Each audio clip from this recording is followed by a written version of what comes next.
Hey guys, what's up? Today I'm going to be showing you how to install Arch Linux. The first thing we're going to do is configure the network.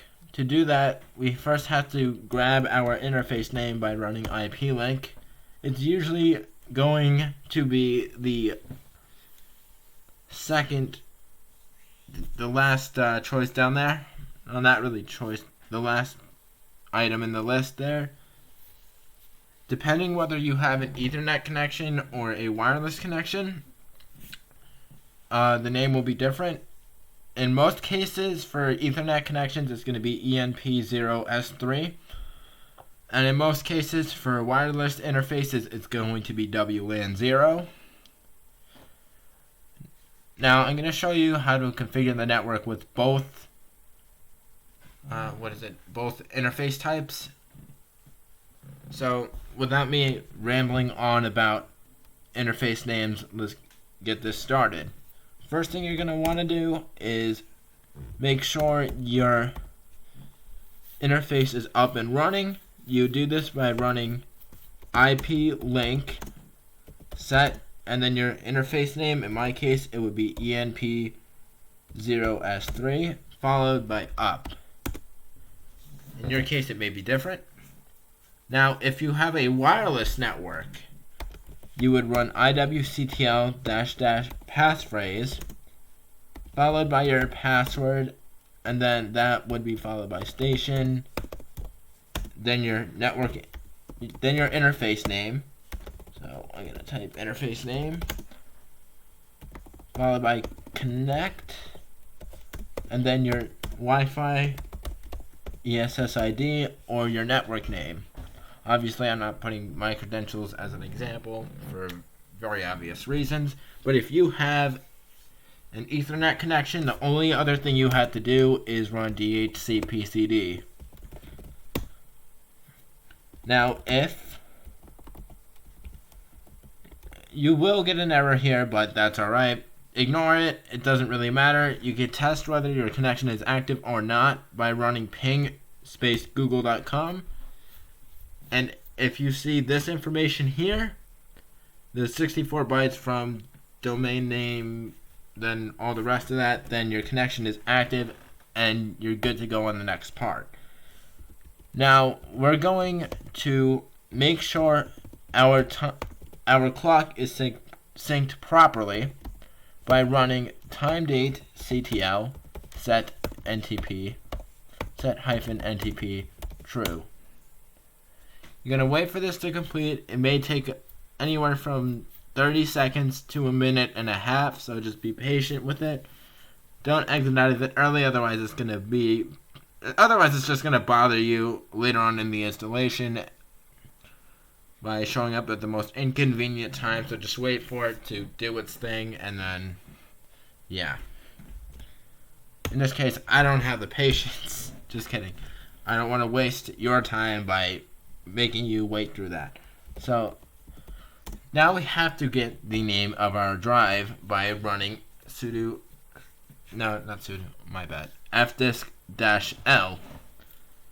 And the first disk is always going to be your hard drive / SSD. In this case, my drive name is SDA. Your drive name will always be followed by /dev/SDA. /dev/ my bad. Here we go. I'm starting to forget now. Now that you have your disk name, you're going to type fdisk space /dev/ and then your drive name. It should bring you straight into the fdisk app here. You can do one of two things. You can either create a new DOS partition in table by hitting O and then enter, but in this case we're going to do GPT since it's much easier to work with and there's a lot less pain than going with a DOS partitioning system. You're going to type G, then press enter. And if you need any, see, this is what I was talking about. It likes to be annoying. So we're going to clear the screen with Control now. If you want a list of the commands, you can just hit M and then press enter. But we're going to create a new partition by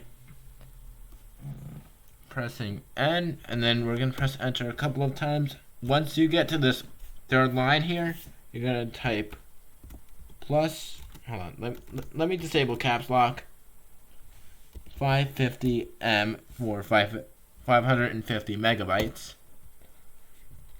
And then you're going to create another new partition that's, again, N. Then you're just going to keep pressing enter. Now this next part is very important. You're going to change the partition type for the first partition. If you have an EFI system, or UEFI BIOS, you would choose type 1. If you have a legacy BIOS system, you would choose type 4. In my case, I have a legacy BIOS system, so I'm going to select type 4, and type 4 is going to be universal for VMs and legacy BIOS systems. So to write the changes to the disk, you are going to just hit W and then enter. Now this is the part where we create the file system for the partitions, well, for the drive partitions. The first file system has to be ext2 if you're running a legacy BIOS. If you're running a UEFI BIOS, it's going to be mkfs.fat space hyphen capital F32. But in my case, I have a legacy BIOS, so ext2, then /dev/ the name of your drive, and then the first partition.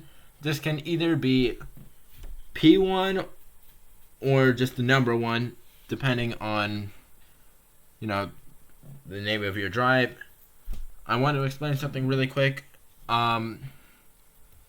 NVMe drives will always have the name NVMe 0 and 1. That would be the first disk in the system. And eMMC drives or flash storage units would always have the name MMC BLK0. So once you have your drive name and the partition entered, you're going to just press enter. And then for the second partition, you'll have one of two options. If you want, you can do mkfs.btrfs -n32k /dev/ your drive name, but this won't work if you have a legacy BIOS system. For whatever reason, it doesn't work. So we're just going to stick with the default ext4, and then I'm going to do /dev/ my drive name, and then partition 2. You're going to mount the second partition of your hard drive to the MNT folder by running mount /dev/ drive name mount/dev/ drive name, and then partition 2 space /mnt. Then here's where we would bootstrap the system by running packstrap space /mnt. Can I type please? Base Linux firmware. Make sure you're typing everything in the same way that I'm typing it in, or you're going to get an error. Now you're just going to press enter here and wait for it to complete. Depending on hardware and network speed, your times may vary, but just be patient and it'll be done whenever it finishes. If you do get some errors saying like 404, unable to get packages from mirror, don't worry, that doesn't mean your networking interface crapped out. That's just an error with some mirrors. Maybe there's some server maintenance going on or whatever. So don't worry if you see any mirror related errors. That usually never happens, but if you do, just wait it out and everything will end up just fine. If you're wondering how I'm capturing footage of this, I'm using VirtualBox. I tried recording the same video with Vert Manager, but Vert Manager was being an ass and didn't like being recorded, so I gotta figure out why that is. So until then, enjoy VirtualBox. But getting back to the installation procedure, VirtualBox has nothing to do with it. Once this finishes, we're going to generate the file system table, which I'm going to get to right now. You generate the file system table by typing in gen fs tab -u, then you're going to do /mnt, then two greater than symbols /mnt/etsy/fs tab. And now we're going to change root in to the Arch base itself. Now, let me explain the difference. We're currently in the Arch ISO environment. We're going to root into the drive itself, which is the main Arch environment. It sounds confusing, and to new users it can be, but I'm here to explain all that. So, to change root in to your hard drive, you would run arch -chroot, that is CHROOT /MNT. And this is what you should see right here. Now from here, we're going to be setting up the time zones. The first thing we have to do to set up the time zones is run ln-sf/usr/share/zoneinfo/ your region, in my case America, / the country or city or whatever it is closest to you in your time zone. In my case, it would be New York. Alright. And then you're going to follow that with /etsy/local time.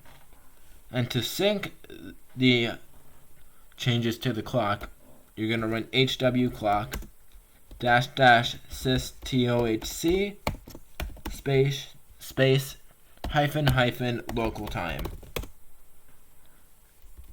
And if you want to verify that your time zone has been set, you can run timedate ctl space status. Now, if the date and time still displays incorrectly, don't worry, that'll be fixed after we leave the installation environment. So, now, the next step is to install a text editor. In my case, I'm going to install Vim. You can install Nano or Emacs or whatever you feel like installing, but I recommend sticking with Vim for the sake of the tutorial so everything makes sense to you. But if you want to use Nano, more power to you. But after installing Vim, we're going to run vim/etsy/hostname. No, oops, my bad. /locale.gen. I am jumping way too far ahead. And then to your locale is basically a character set that the system uses. So I want to note that your locale depends not only on your language but also your region. And if you're going with a locale, make sure you're also selecting the right encoding standard. Well, the right encoding protocol, because there's Unicode and then there's ISO. I'm going to go with enus.utf8. And then to save and quit, you would do :WQ. And if you are wondering how I uncommented that, I just scroll down to this and just press delete. So you're going to save that, and then after you save and quit it out of the document, you're going to run locale-gen. And now we're going to set the host name by running vim/etsy/hostname. And to insert text in Vim, you're going to press I. And then just type the host name you want. In my case, I'm just going to make it Arch Linux just because. And to write the changes and quit out of Vim, you would do :WQ. Then the next document we have to edit is the hosts file by, you can edit that by running vim/etsy/hosts. Then we're going to add a new line by pressing O. You're going to make sure you're on the second line and then you're going to press O, otherwise you get a new line between the first and the second and then everything looks weird. But in this new line, you're going to type 127.0.0.1, then you're going to tab over once and type in localhost. You're going to press enter to create a new line. Then in this new line, you're going to type ::1. You're going to tab over twice, and then just like in the first line, you're going to enter localhost. Then you're going to press enter one last time. And then in this new line, you're going to do 127.0.1.1. Then you're going to tab over once, type in Arch Linux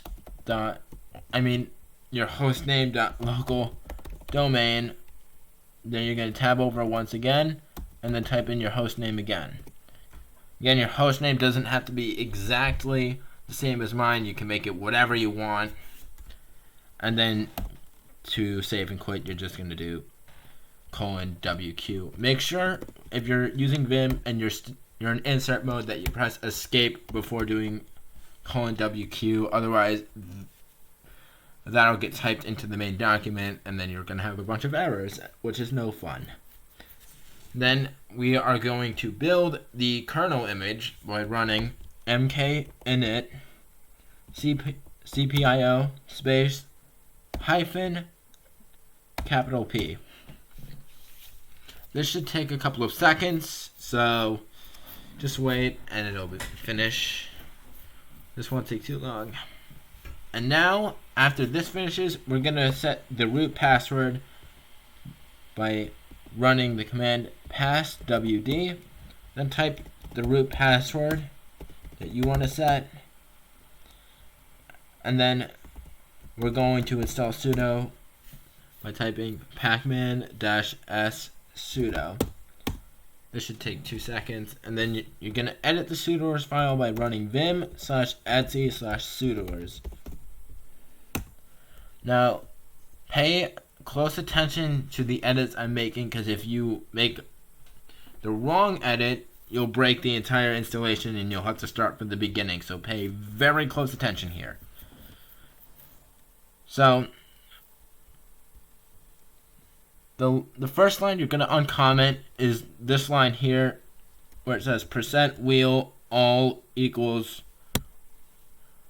open parenthesis all close parenthesis space all. And then you're going to go 1, 2, 3 lines down and uncomment that line. Then from here, to save changes to a document that's read only, you're going in Vim, you're going to do :WQ exclamation and mark and then enter. And then we're going to add a new user. This is setting up your main user account. So you're going to run user add -m. So the -m flag just puts a folder in the home directory with your username on it, so you have a working directory for the new user. Space whatever you want the username to be. Then we're going to set the password for the new user using passwd, and then you're going to input a space and then your username. Put in the password you want to put in. And then we have to add this new user to the wheel group in order for it to run. Well, in order for this user to be able to run any sudo commands. You can do this by running usermod -a lowercase a capital G space wheel space your username. And now these next couple of steps depend on what type of BIOS you have. If you have a UEFI BIOS, here's the packages you're going to want to install. You're going to want to install Grub and EFI Boot Manager. If you have a legacy BIOS system, you're just going to install Grub. In my case, I have legacy BIOS, so I'm just going to install Grub. And the next two steps I'm going to mention, if you have a legacy BIOS, just ignore those steps. It's just going to overcomplicate things. If you have a UEFI BIOS, listen closely. You're going to run mkdir /boot/EFI. I'm not going to run the command since not necessary for me, but then after you run that command, you're going to run mount/dev/ your drive name followed by the first partition followed by /boot/EFI.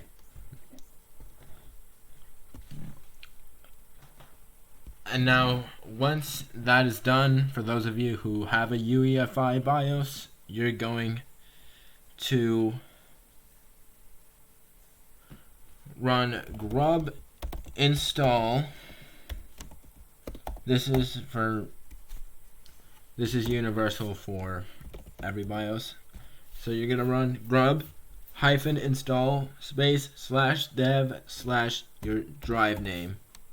In my case, it's SDA. And then you're gonna generate a config file for Grub by running grub -mk config -o /boot/grub/grub.cpg. This will generate the Grub configuration file. And then there's two packages you're going to want to install in order to have any sort of networking at all, which is necessary to set up the rest of the system, which I'm going to get into later on. I'm going to have a bunch of different VMs with different desktop environments and window managers for those of you who want different environments. Those obviously would be in different videos. I'm not doing everything in one video because then you're going to be sitting here for like 5.5 hours as I continuously reset up the same VM. But you're going to run pacman-s -iwd -dhcpcd.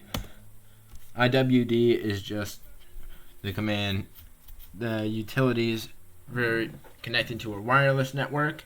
But from here, you can just type exit. And then you're going to unmount the drive that's currently mounted to MNT by running umount -R/MNT. Then from here, you're just going to reboot by typing in reboot. And then if you're on physical hardware, you would unplug the USB drive after the computer turns off, and then you'll boot into Arch. And then that's pretty much it.